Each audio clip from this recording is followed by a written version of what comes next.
Hello students, welcome to Shri coaching centre.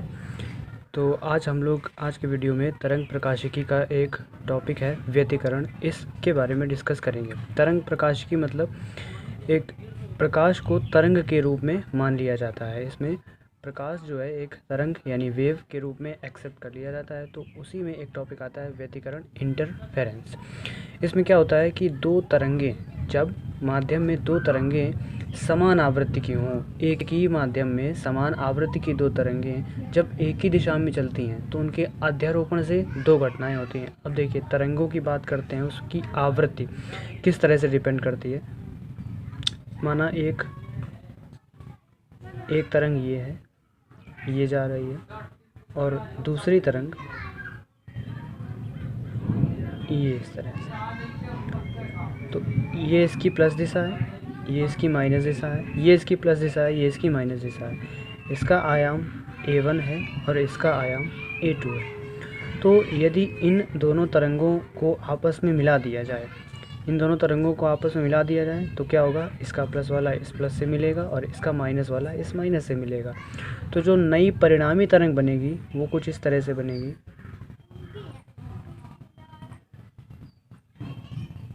ये दोनों जो इसके प्लस से इसके प्लस में मिलेंगे तो ये थोड़ा सा बड़ा हो जाएगा, और इसका माइनस इसके माइनस से मिलेगा तो ये भी थोड़ा सा बड़ा हो जाएगा।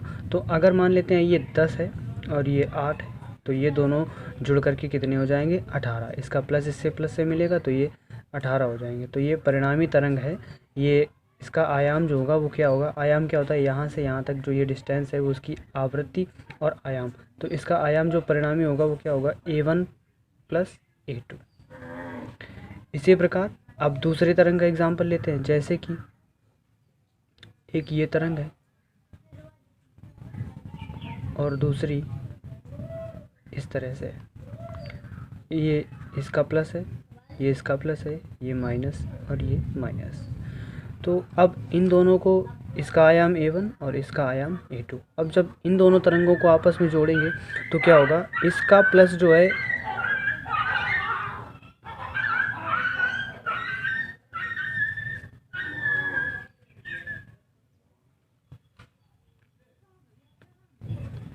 इसका जो प्लस है वो इसके माइनस से मिलेगा, और जो इसका माइनस है वो इसके प्लस से मिलेगा। तो जो परिणामी तरंग बनेगी वो कुछ इस तरह से बनेगी जा करके।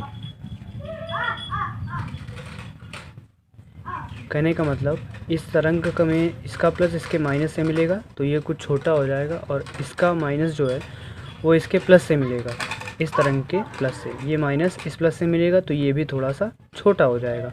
तो यहाँ पर परिणामी तरंग जो मिलेगी वो a1 + a2 कुछ इस तरह से मिलेगी। परिणामी तरंग का जो आयाम होगा वो a1 + a2 इस तरह से होगा जाके।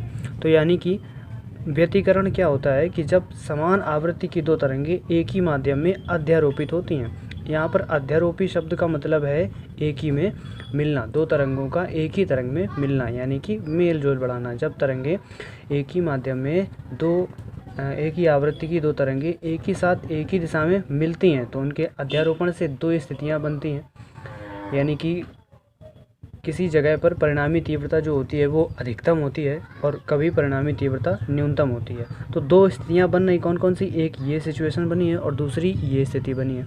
तो इस स्थिति को कहते हैं, इसमें परिणामी तीव्रता जो आई है वो अधिकतम आई है और इसमें जो परिणामी तीव्रता आई है वो न्यूनतम आई है।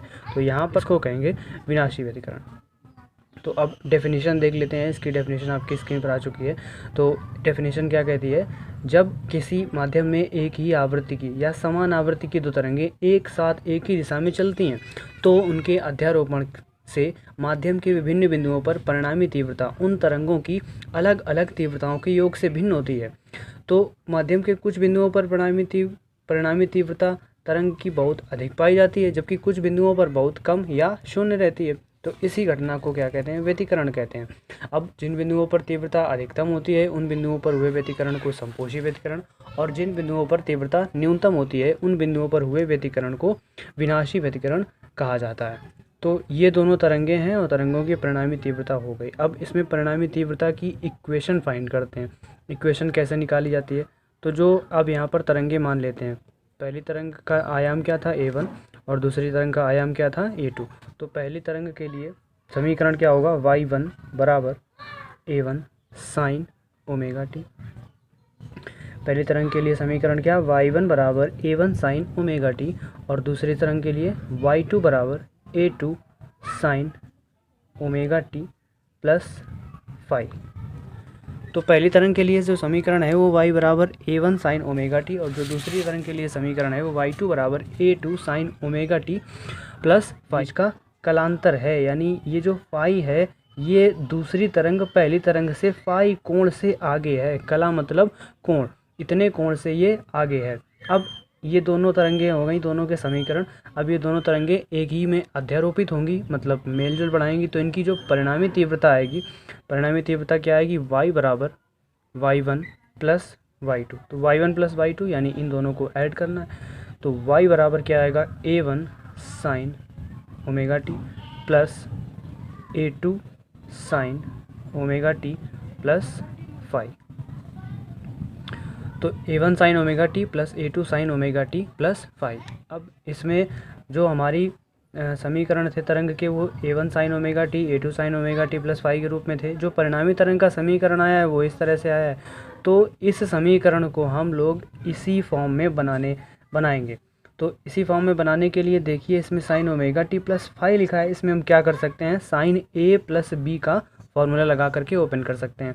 Sign A plus B, sign A plus B, sign A plus b का फॉर्मूला क्या होता है, साइन ए, ये मैथमेटिक्स में होता है, मैथमेटिक्स वाले बच्चे जानते होंगे।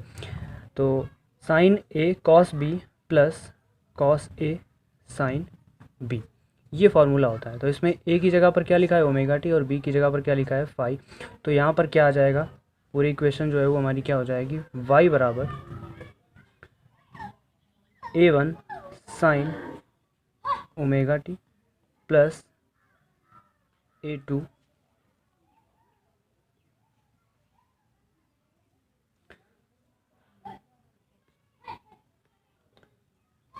Plus a2 sine omega T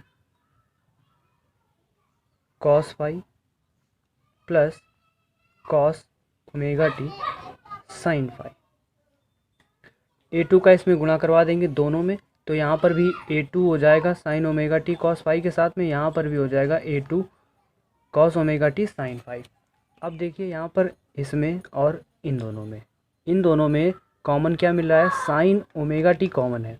तो इन दोनों में केवल हम साइन ओमेगा टी जो कॉमन है इसको बाहर निकाल लेते हैं। तो ये आ जाएगा y बराबर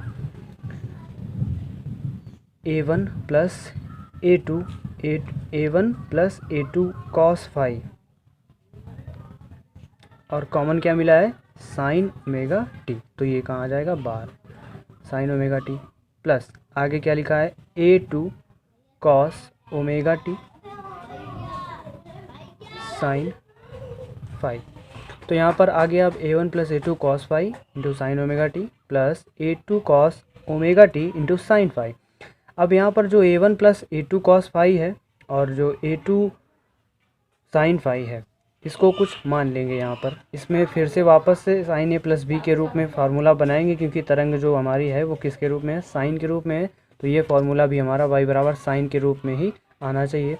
तो इसलिए यहाँ पर y बराबर नहीं, यहाँ क्या, a1 plus a2 cos five, इसको मान लेते हैं r कॉस थीटा, इसको r कॉस थीटा मान लेते हैं। और जो दूसरा है a2 sign five, a2 sign five को मान लेते हैं, a2 साइन फाइव को मान लेते हैं r साइन थीटा। तो जो माना है ये इसमें वापस से पुट कर देते हैं। तो क्या आ जाएगा, y बराबर यहाँ पर क्या आ जाएगा, r cos theta into sine omega t plus यहाँ पर क्या आ जाएगा, r sine theta into cos omega T. अब इन दोनों में कॉमन क्या है, r कॉमन है इन दोनों में, तो r कॉमन है तो अंदर क्या आएगा ब्रैकेट के, cos theta, sign omega T को पहले लिख लेते हैं, sign omega t into cos theta plus इसमें कॉस ओमेगा टी को पहले लिख लेते हैं, तो cos omega t into sine theta. अब देखिए ये क्या बन गया फिर से, sign A cos B plus cos A sine B. ये वापस से फिर से वही फार्मूला बन गया साइन ए प्लस बी का। तो y बराबर क्या आ जाएगा, R sine A plus B. A की जगह क्या है ओमेगा टी और बी की जगह क्या है थीटा। तो sign omega t plus theta. तो हमारी जो परिणामी तरंग की तीव्रता, परिणामी तरंग का जो समीकरण आएगा वो क्या आएगा, y बराबर r sine a omega t plus theta. अब यहाँ पर जो हमने माना था यहाँ पर a1 प्लस ए टू बराबर आर कॉस थीटा और a2 साइन थीटा बराबर a1 plus A2 cos phi बराबर आर कॉस थीटा, और इसको क्या माना था a2 साइन फाई बराबर आर साइन थीटा। इसमें क्या देखिए आयाम है, इसमें a1 और a2 क्या थे, तरंग के, दोनों तरंगों के आयाम थे। तो अब आयाम के रूप में समीकरण को, इसका नामकरण कर देते हैं, इक्वेशन नंबर इसको फर्स्ट डाल देते हैं, इसको इक्वेशन नंबर सेकंड डाल देते हैं। तो अब इसका नामकरण संस्कार कर दिया। तो अब इसमें हम लोग आयाम के रूप में जो आर है तीव्रता, उसके रूप में इसको फाइंड करते हैं। आयाम के रूप में इसका समीकरण क्या होगा कि तीव्रता का आयाम के साथ में क्या संबंध होगा। तो यहाँ पर a1 plus A2 cos phi बराबर आर कॉस थीटा, इसमें एक ये फर्स्ट नंबर है और ये सेकंड नंबर है। तो इन दोनों इक्वेशंस का वर्ग करके जोड़ने पर, दोनों समीकरणों के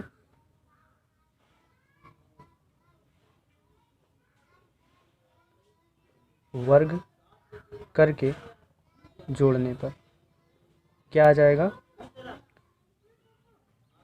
a1 plus A2 cos phi का whole square plus a2 sine phi का होल स्क्वायर बराबर आर कॉस थीटा का whole square plus R sine theta का होल स्क्वायर।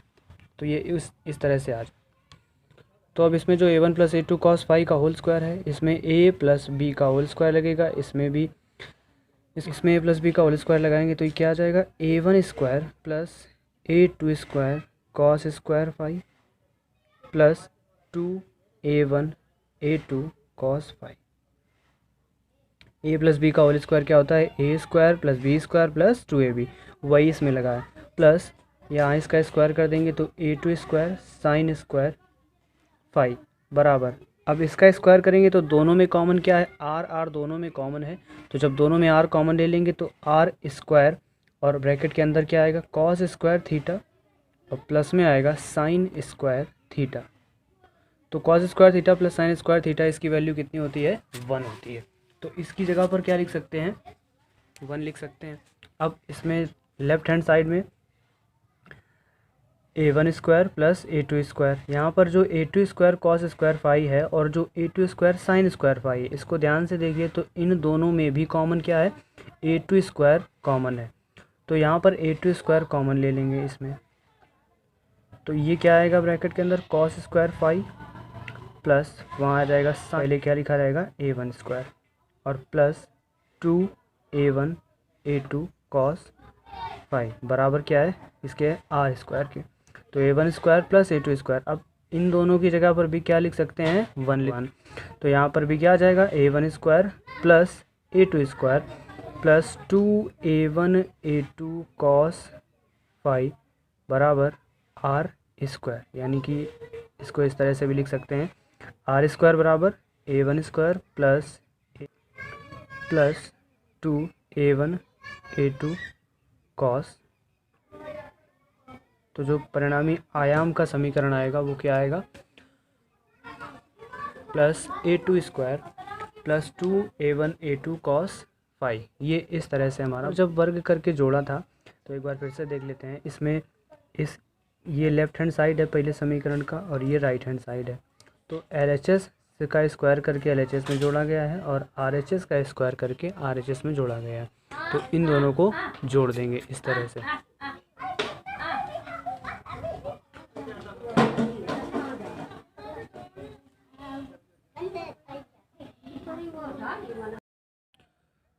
तो जो परिणामी तरंग का समीकरण क्या आएगा वो आर स्क्वायर बराबर a1 square plus a2 square plus 2a1 a2 cos phi. तो यहाँ पर आर स्क्वायर बराबर है, तो यदि इसको हम आर बराबर लिख दें तो आर बराबर अंडर रूट अंडर रूट के अंदर पूरा आ जाएगा A1 square plus A2 square plus 2A1 A2 cos 5।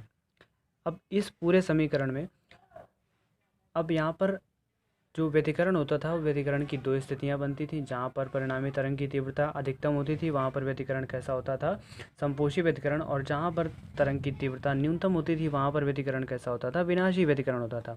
तो संपोषी व्यतिकरण और विनाशी व्यतिकरण की कंडीशन देखते हैं क्या होगी। तो संपोषी व्यतिकरण, इस पूरे समीकरण में हमारे हाथ में क्या है, केवल कॉस फाई। तो कॉस फाई से ही हम संपोषी व्यतिकरण और विनाशी व्यतिकरण की कंडीशन को प्रूव करेंगे। तो यहाँ पर कॉस फाई यानी कॉस का जो संपोषी व्यतिकरण के लिए पहले देखते हैं, दो स्थितियां बनेंगी, एक संपोषी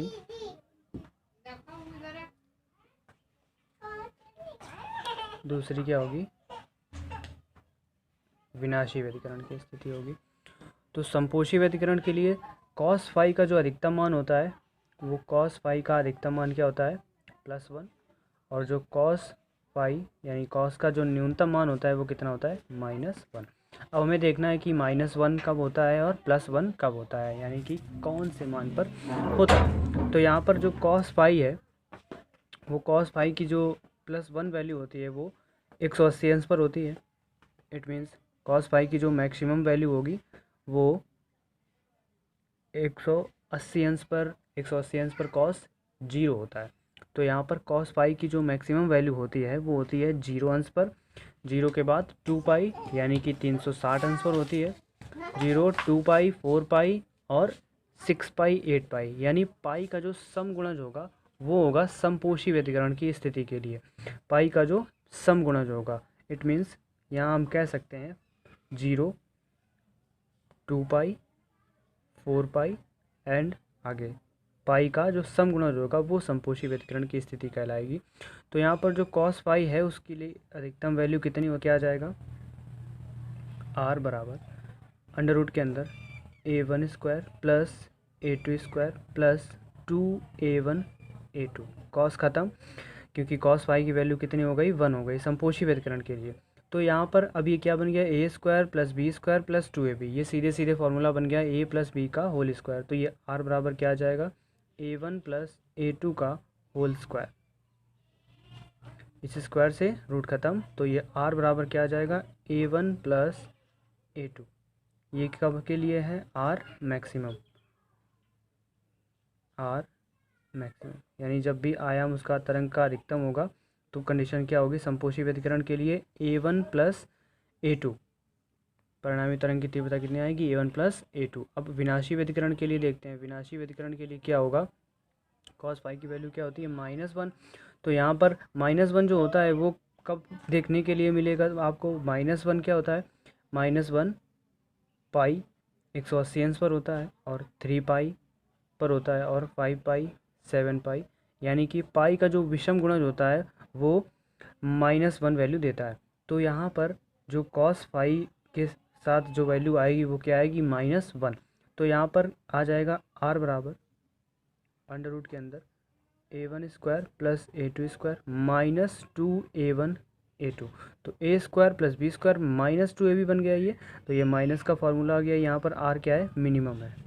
R मिनिमम बराबर ये क्या आ जाएगा, A माइनस बी का होल स्क्वायर, यानी A1 माइनस A2 का होल स्क्वायर। इस स्क्वायर से रूट खत्म हो जाएगा तो यहाँ क्या आ जाएगा, -A2। तो ये संपोषी व्यतिकरण के लिए स्थिति आ गई और ये विनाशी व्यतिकरण के लिए आ गई। तो इस तरह से ये व्यतिकरण में इतनी इसकी तरंग की तीव्रता और आयाम में ये फॉर्मूले थे। फॉर्मूला क्या आया था, एक परिणामी तरंग का आयाम क्या आया था, r बराबर अंडर रूट के अंदर A1 square plus A2 square plus 2A1 A2 cos phi. संपोषी व्यतिकरण के लिए A1 plus A2 r maximum बराबर, और विनाशी व्यतिकरण के लिए r मिनिमम बराबर A1 माइनस A2।